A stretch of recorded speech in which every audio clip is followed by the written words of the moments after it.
July 10ರಂದು Bengaluru ಚಲೋ Lakshman ಬಕಾಯಿ. Professor B Krishnappa ಸ್ಥಾಪಿತ ಕರ್ನಾಟಕ ದಲಿತ ಚಳವಳಿಗೆ 50 ವರ್ಷಗಳ ಸಂಭ್ರಮೋತ್ಸವದ ಅಂಗವಾಗಿ ವಿವಿಧ ಬೇಡಿಕೆ ಈಡೇರಿಸುವಂತೆ ಒತ್ತಾಯಿಸಿ ಜುಲೈ 10ರಂದು ಬೆಂಗಳೂರು ಚಲೋ ಹಮ್ಮಿಕೊಳ್ಳಲಾಗಿದೆ ಅಂತ ಜಿಲ್ಲಾ ಘಟಕದ ಅಧ್ಯಕ್ಷ ಲಕ್ಷ್ಮಣ್ ಬಕಾಯಿ ಅವರು ಹೇಳಿದರು.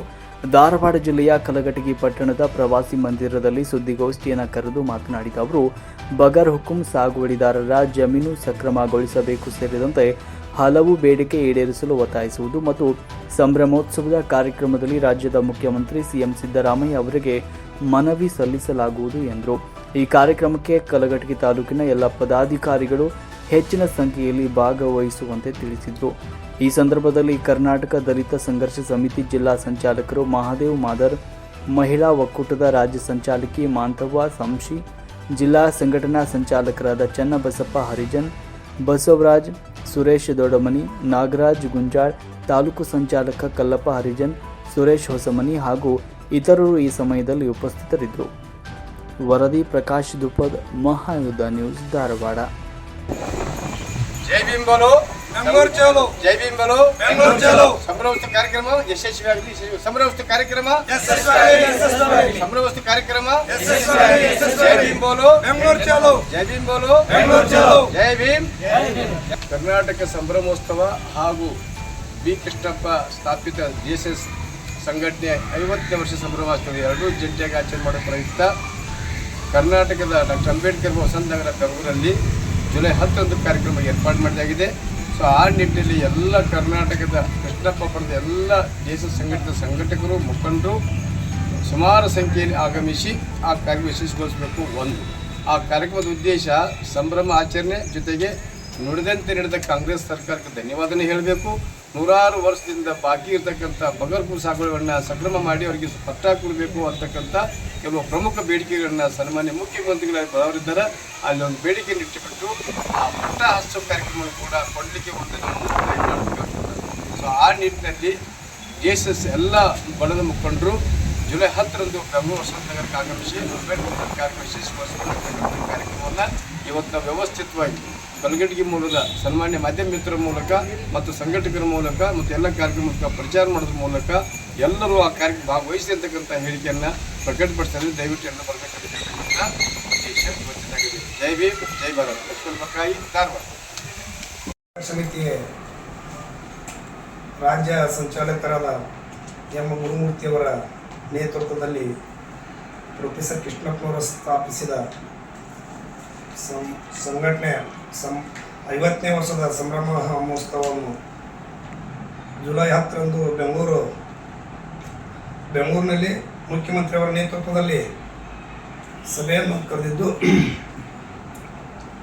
ಧಾರವಾಡ ಜಿಲ್ಲಾ ನಮ್ಮ ಸಮಿತಿ ಎಲ್ಲ ಪದಾಧಿಕಾರಿಗಳಿಗೆ ನಾವು ನಮ್ಮ ಕಲಘಟಗಿ ಮಾಧ್ಯಮದ ನೇತ್ರರ ಮುಖಾಂತರ ವಿನಂತಿ ಮಾಡುವುದೇನೆಂದರೆ, 50 ವರ್ಷದ ಸಂಘಟನೆ ರಾಜ್ಯದಲ್ಲಿ ಶ್ರೀ ಗುರುಮೂರ್ತಿಯವರ ನೇತೃತ್ವದಲ್ಲಿ ಪ್ರಬಲವಾಗಿ ಬೆಳೆದಿದ್ದು, ಬಡವರ ಪರವಾಗಿ, ಅತಿ ಹಿಂದುಳಿದ ವರ್ಗ ಅಲ್ಪಸಂಖ್ಯಾತರ ಪರವಾಗಿ ಪ್ರಾಮಾಣಿಕವಾಗಿ ಕೆಲಸ ಮಾಡಿಕೊಂಡು ಇಲ್ಲಿವರೆಗೆ ಬಂದಂಥ ಸಂಘಟನೆ ಅಂದ್ರೆ ಅದು ಕರ್ನಾಟಕ ದಲಿತ ಸಂಘರ್ಷ ಸಮಿತಿ ಎಂ ಗುರುಮೂರ್ತಿಯವರ ನೇತೃತ್ವದಲ್ಲಿ ಬಂದಂಥ ಸಮಿತಿ. ಈ ಸಮಿತಿ 50ನೇ ವರ್ಷ ಸಂಭ್ರಮೋತ್ಸವಕ್ಕೆ ನನ್ನ ಸಮಿತಿಯ ಎಲ್ಲ ಧಾರವಾಡ ಜಿಲ್ಲಾ ಪದಾಧಿಕಾರಿಗಳು ಹೆಚ್ಚಿನ ಸಂಖ್ಯೆಯಲ್ಲಿ ಜನರನ್ನು ಕರೆತಂದು ಈ ಕಾರ್ಯಕ್ರಮ ಯಶಸ್ವಿಗೊಳಿಸಬೇಕಂತಂದು ಮಾಧ್ಯಮ ಮಿತ್ರರ ಮುಖಾಂತರ ತಮ್ಮಲ್ಲಿ ಒಂದು ಕರೆಯನ್ನು ಕೊಡ್ತಾ ಇದ್ದೀನಿ. ಈ ನಮ್ಮ ಪತ್ರಿಕೆಯನ್ನು ಬಿಡುಗಡೆ ಕಾರ್ಯಕ್ರಮಕ್ಕೆ ನಮ್ಮ ರಾಜ್ಯ ಸಮಿತಿಯ ಕಾನೂನು ಸಲಹೆಗಾರರಾದಂಥ ಲಕ್ಷ್ಮಣ್ ಬಕಾಯಿ ಸರ್ ಅವರು ಬಂದಿದ್ದಾರೆ. ಅವರು ಕೂಡ ಎರಡು ಮಾತು ಮಾತಾಡಬೇಕಂತೇಳಿ ತಮ್ಮಲ್ಲಿ ಒಂದು ವಿನಂತಿಸ್ತೇವೆ. SC, ST, OBC ಮತ್ತು ಅಲ್ಪಸಂಖ್ಯಾತರ ಬಗ್ಗೆ ನಾವು ಭರವಸೆಗಳು ಕೊಟ್ಟು ಮಾತಾಡಿದ್ವಲ್ಲ, ಅವಕ್ಕೆ ಅಸ್ತಿತ್ವ ಕೊಡಬೇಕಂತಂದ್ರೆ ಅಟ್ಲೀಸ್ಟ್ 50% ಅವರು ಏನಾದರೂ ಮಾಡಿದರೆ ಅದನ್ನು ಅವರಿಗೆ ಒಂದು ಅವಕಾಶ ಕೊಟ್ಟಂಗೆ ಆಗುತ್ತೆ ಅಂತಕ್ಕಂಥದ್ದು ಒಳ್ಳೆಯ ವಿಷಯ. ಇನ್ನು ಎರಡನೇ ವಿಷಯ ಅಂತಂದ್ರೆ ಹಿಂದಿನ ಸರ್ಕಾರದಾಗೂ ಆಗಿದೆ, ಈ ಸರ್ಕಾರದಾಗೂ ಆಗಿದೆ. ಕರ್ನಾಟಕದಾದ್ಯಂತ ಬಗರ್ ಹುಕುಂ ಸಾಗುವಳಿಯನ್ನು ಸಕ್ರಮ ಮಾಡಿ ಪಟ್ಟ ಹಚ್ಚುವುದಕ್ಕೆ ಮಾಡಿರುವುದರಿಂದ ಈಗಾಗಲೇ ಕರ್ನಾಟಕ ರಾಜ್ಯ ಸರ್ಕಾರ 6 ಲಕ್ಷ ಹೆಕ್ಟೇರ್ ಜಮೀನನ್ನು ವಿಶೇಷವಾಗಿ ಗ್ರಾಮೀಣ ಭಾಗದ SC ST ಕೂಲಿಕಾರರು ಕೃಷಿ ಮಾಡ್ತಕ್ಕಂಥ ಉದ್ದೇಶಕ್ಕೋಸ್ಕರ ಸರ್ಕಾರ ಇರಲಿ, ಅರಣ್ಯ ಇರಲಿ ಅಥವಾ ಇನ್ಯಾವುದೇ ಸಹಕಾರಿ ಜಮೀನಲ್ಲಿ ಅವ್ನು ಯಾರಾದರೂ ಅಕ್ರಮ ಸಾಗುವಳಿ ಮಾಡ್ತಾ ಇದ್ದರೆ 4 ರಿಂದ 6 ಎಕರೆ ಜಮೀನನ್ನು ಅವರಿಗೆ ಸಕ್ರಮ ಮಾಡಿ ಪಟ್ಟ ಹಂಚಿಕೆ ಮಾಡಿ ಅವರಿಗೆ ಸಾಗುವಳಿ ಮಾಡಲಿಕ್ಕೆ ಕೊಡಬೇಕು ಅನ್ನೋ ಉದ್ದೇಶ ಇದ್ದಿದ್ದರಿಂದ ಈಗಾಗಲೇ ಎಲ್ಲ ತಾಲೂಕಿನಾಗ ಅಕ್ರಮ ಸಕ್ರಮ ಕಮಿಟಿಗಳನ್ನು ಮಾಡಿದ್ದಾರೆ. ಅದಕ್ಕೆ MLAಗಳು ಚೇರ್ಮನ್ರು, ತಾಲೂಕಾ ಮಟ್ಟದ 4 ಮಂದಿ ಸದಸ್ಯರು ಅವರು ಸೇರಿಕೊಂಡು ಅವು ಅಕ್ರಮ ಸಕ್ರಮ ಸಮಿತಿ ಮೂಲಕ ಆಯಾ ತಾಲೂಕಿನಾಗ ಅಕ್ರಮ ಸಾಗುವಳಿ ಅಥವಾ ಬಂಗಾರಪುರ ಸಾಗುವಳಿ ಜಮೀನುಗಳನ್ನು ವಿಚಾರಣೆ ಮಾಡಿ ಅದು ಸರ್ಕಾರಿ ಜಮೀನು ಹೌದೋ ಅಲ್ಲೋ, ಅರಣ್ಯ ಜಮೀನು ಹೌದೋ ಅಲ್ಲೋ ಅದನ್ನು ಕನ್ಫರ್ಮ್ ಮಾಡ್ಕೋಬೇಕು. ಅವ್ರು ಏನಾದರೂ ಅಕ್ರಮ ಸಾಗುವಳಿ ಮಾಡ್ತಿದ್ರೆ ಎಷ್ಟು ದಿವಸ ಮಾಡ್ತಾ ಇದ್ದಾರೆ, ನಿಜವಾಗ್ಲೂ ಕೃಷಿಕರು ಹೌದೋ ಅಲ್ಲಿ ಎಲ್ಲವನ್ನು ಕನ್ಫರ್ಮ್ ಮಾಡಿಕೊಂಡು ಅವ್ರ ಸ್ಥಳೀಯ ದಾಖಲೆ ಸಂಗ್ರಹ ಮಾಡಿಕೊಂಡು ಅವರಿಗೆ ಪಟ್ಟ ಹಂಚಿಕೆ ಮಾಡ್ತಕ್ಕಂಥ ಜವಾಬ್ದಾರಿಯನ್ನು ತಾಲೂಕಾ ಅಕ್ರಮ ಸಮಿತಿ ಕೊಟ್ಟಿದ್ದರಿಂದ ಅಲ್ಲಿ MLA ಇರೋದ್ರಿಂದ ಇದನ್ನು ಮಾಡಬೇಕಂತ ಈಗಾಗಲೇ ಅದು ಜಾರಿಗೆ ಬಂದದ, ಎಲ್ಲ ಕಡೆ ಆಗಿದಾವೆ. ಈಗ ಅದಕ್ಕೂ ನಾವು ಒತ್ತಡ ಹಾಕಬೇಕು. ಒಟ್ಟಿನಲ್ಲಿ ನಮ್ಗೆ ಬಿಫೋರ್ ಚುನಾವಣೆ ಕಾಂಗ್ರೆಸ್ ಸರ್ಕಾರ ಏನು ಭರವಸೆ ಕೊಟ್ಟಿತ್ತೋ ಅದ್ರಾಗ 50% ಭರವಸೆಯನ್ನು ಈಡೇರಿಸಬೇಕಂತ ಈ ಸಾಮೂಹಿಕ ಒತ್ತಡ ಹಾಕೋ ಕಾರ್ಯಕ್ರಮ ಉದ್ದೇಶನ ಈ ಸಂಭ್ರಮೋತ್ಸವದ ಕಾರ್ಯಕ್ರಮ. ಈಗಾಗಲೇ ಮತ್ತೆ ಅಲ್ಲಿರ್ತಕ್ಕಂಥ ಕೆಲವು ಮುಖಂಡರು ಸುಮಾರು ದಿನಗಳಿಂದ ಕಾಂಗ್ರೆಸ್ಸಿಗೆ ಸಪೋರ್ಟಿವ್ ನಿಂತಾರೆ. ಮತ್ತು ಇವತ್ತು ಕಾಂಗ್ರೆಸ್ ಅತ್ಯಂತ ಮೆಜಾರಿಟಿ ಲಾಸ್ಟ್ ಬರಲಿಕ್ಕೆ ತಮ್ಗೆ ಗೊತ್ತಿರಬೇಕು. ಲಾಸ್ಟ್ ಇಯರ್ ಡಿಸೆಂಬರ್ 6 ಮೈಸೂರಾಗ ಲಕ್ಷಾಂತರ ಜನರು ಸೇರಿಸಿ ಒಂದು ಸಾಂಸ್ಕೃತಿಕ ದಿನೋತ್ಸವ ಮಾಡಿ ಒಂದು ಅವೇರ್ನೆಸ್ ಕ್ರಿಯೇಟ್ ಮಾಡಿದ್ರಿಂದ ಇವತ್ತು ಕರ್ನಾಟಕ ಸರ್ಕಾರದ ಕಾಂಗ್ರೆಸ್ ಅತ್ಯಂತ ಬಹುಮತದಿಂದ ಆರಿಸಿ ಬಂದು ಇವತ್ತು ಸರ್ಕಾರ ಆಚರಣೆ ಮಾಡ್ತಕ್ಕಂಥ ಜವಾಬ್ದಾರಿ ಇರೋದೇ ಈ ಸಂಘಟನೆಗಳು. ಸೊ ಅದಕ್ಕೂ ಅವ್ರು ಸ್ವಲ್ಪ ಏನಾದರೂ ಪರ್ಯಾಯ ಕೊಡಬೇಕಲ್ಲ. ಸೊ ಈ 3 ಕಾರ್ಯಕ್ರಮ ಇಟ್ಕೊಂಡು ಇವತ್ತು ಮುಖ್ಯಮಂತ್ರಿ ಕರೆಸ್ಬಿಟ್ಟು ಕಾರ್ಯಕ್ರಮ ಮಾಡಕತ್ತೀವಿ. ಸಾಮಾನ್ಯ ಮುಖ್ಯಮಂತ್ರಿಗಳು ಒಳಗೋಗಿ ಸ್ವಲ್ಪ ಕನ್ಸರ್ನ್ ಆಯ್ತು, ಆದರೂ ಸ್ವಲ್ಪ ಒತ್ತಡ ಬೇಕಲ್ಲ. ಕೇವಲ ಮುಖ್ಯಮಂತ್ರಿಗಳು ಮಾತ್ರ ಎಲ್ಲ ಮಾಡೋಕ್ಕಾಗೋದಿಲ್ಲ. ಅಲ್ಲೊಂದು ಕ್ಯಾಬಿನೆಟ್ ಇರ್ತದೆ, ಅಲ್ಲೊಂದು ಶಾಸನ ಸಮಿತಿ ಇರ್ತದೆ, ಅಲ್ಲಿ ಬೇರೆ ಬೇರೆ ಅಧಿಕಾರಿಗಳಿರ್ತಾರೆ, ಪ್ರಶ್ನೆ ಕೇಳೋರು ಇರ್ತಾರೆ. ಆಗ ಮುಖ್ಯಮಂತ್ರಿಗೆ ಒಂದು ನೈತಿಕ ಹೊರಗೆ ಬೇಕಂದ್ರೆ ಇಡೀ ಕರ್ನಾಟಕದಾದ್ಯಂತ ದೇಶ ಸಂಘಟನೆ ಮಾಡಿ ಈ ರೀತಿ ನಾವು ಡಿಮಾಂಡ್ ಇಟ್ಟಿದ್ದಾರೆ. ಅವ್ರ ಡಿಮಾಂಡ್ಗಳನ್ನ ನಾವು ಬೆಲೆ ಕೊಡಬೇಕಾಗ್ತದೆ. ಮತ್ತು ನಾವು ಸರ್ಕಾರ ನಡೆದಂತೆ ನಡಿಬೇಕಾದ್ರೆ ಅವರ ಬೇಡಿಕೆಗಳನ್ನು ನ್ಯಾಯಬದ್ಧವಾಗಿ ಪರಿಶೀಲಿಸಿ ಅವ್ರು ನ್ಯಾಯ ಕೊಡಬೇಕು ಅಂತಕ್ಕಂಥ ಉದ್ದೇಶ ಸ್ಪಷ್ಟಗೊಳಿಸಬೇಕಾದ್ರೆ ಅವ್ರಿಗೆ ಏನು ಬೇಕು, ಒಂದು ಸೋಷಿಯಲ್ ಸಪೋರ್ಟ್, ಒಂದು ಸೋಷಿಯಲ್ ಮೊರಾಲಿಟಿ, ಒಂದು ಸ್ಟ್ರೆಂತ್ ಅನ್ನೋದು ಬೇಕು.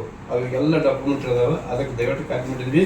ಆವತ್ತು ಇವೆಲ್ಲ ಜಿಲ್ಲೆಯಿಂದ ಕನಿಷ್ಠ ಎಷ್ಟು ಸಾಧ್ಯ ಟ್ರೈನ್ ಅಂದರೆ ಟ್ರೈನು, ಬಸ್ ಅಂದರೆ ಬಸ್ಸು, ಮತ್ತು ಇನ್ಯಾವ ವೆಹಿಕಲ್ ಮಾಡ್ಬೋದು ನೀವು ಹೋಗಿ ಅಲ್ಲಿ ಸಾವಿರಾರು ಸಂಖ್ಯೆಯಲ್ಲಿ ಹೋಗಿ ಆ ಕಾರ್ಯಕ್ರಮ ಯಶಸ್ವಿ ಮಾಡಿ ಸನ್ಮಾನ್ಯ ಮುಖ್ಯಮಂತ್ರಿಗೆ ಒಂದು ಗೌರವ ಕೊಟ್ಟು ನಿಮ್ಮ ಬೇಡಿಕೆಯನ್ನು ಮುಂದಿಟ್ಟು ನಿಮ್ಮ ಬೇಡಿಕೆ ಈಡೇರಿಸ್ಕೊಳ್ಳಿಕ್ಕೆ ನಿಮಗೆ ಎಲ್ಲ ರೀತಿಯ ಸಂವಿಧಾನಿಕ ಹಕ್ಕಿದೆ. ಆ ಹಕ್ಕನ್ನು ಪಡ್ಕೊಳ್ಳಿಕ್ಕೆ ನಿಮ್ಮದು ಸಾಮೂಹಿಕ ಸಂಘಟನೆ, ಸಾಮೂಹಿಕ ಪ್ರಯತ್ನ ಮತ್ತು ಸಾಮೂಹಿಕ ಪ್ರೋಗ್ರಾಮ್ ಮೂಲಕ ನೀವು ಪಡ್ಕೊಳ್ಳಿಕ್ಕೆ ತಯಾರಾಗಬೇಕು. ಅಂದರೆ ನಿಮ್ಮ ಯಾವುದೇ ಸರ್ಕಾರ ಬಂದು ಕಣ್ ತೆಗೆದು ನೋಡ್ತಾರೆ, ನಿಮ್ಮ ಬೇಡಿಕೆಯನ್ನು ಈಡೇರಿಸ್ತಾರೆ. ಇಲ್ಲದೆ ಹೋದರೆ ನೀವು ಅಲ್ಲೇ ತಾಲೂಕಿನ ಜಿಲ್ಲಾ ಹೊರಡ್ಬೇಕು, ನಾವು ಇಲ್ಲೇ ಕೊಡ್ತೀವಿ, ಅವು ಮನೆಗಳು ಹೋಗ್ತಾವೆ, ಅಲ್ಲಿ ಫೈಲ್ ಆಗ್ತಾವೆ, ಅವನ್ನ ಯಾರೂ ಅಪ್ಡೇಟ್ ಮಾಡೋದಿಲ್ಲ. ಇದು ಒಂದು ವಿಷಯ. ಇನ್ನೊಂದು ಲಾಸ್ಟ್ ವಿಷಯ ನಿಮಗೆ ಸಂಬಂಧ ಇಲ್ಲ, ಆದರೂ ಗಮನಕ್ಕಿಲ್ಲ. ಇತ್ತೀಚೆಗೆ ಪಟ್ಟಿ ಜಾತಿ ಪ್ರಮಾಣ ಪತ್ರಕ್ಕೆ ಹೊಳಿ ಭಾಳ ಆಗಿದೆ. ಅದಕ್ಕೂ ಕೂಡ ನಮ್ಮ ಮೂಲ ಭಾರತೀಯ ರಾಜ್ಕುಮಾರ್ ಬೀದರ್ದವರು, ಧಾರವಾಡದಿಂದ ನಾವು, ಬೆಳಗಾವಿಯಿಂದ ಒಬ್ರು ಮಾಡಕತ್ತೀವಿ. ಸುಮಾರು ಸಭೆ ನಾವು ಕ್ಯಾನ್ಸಲ್ ಮಾಡಿದ್ವಿ.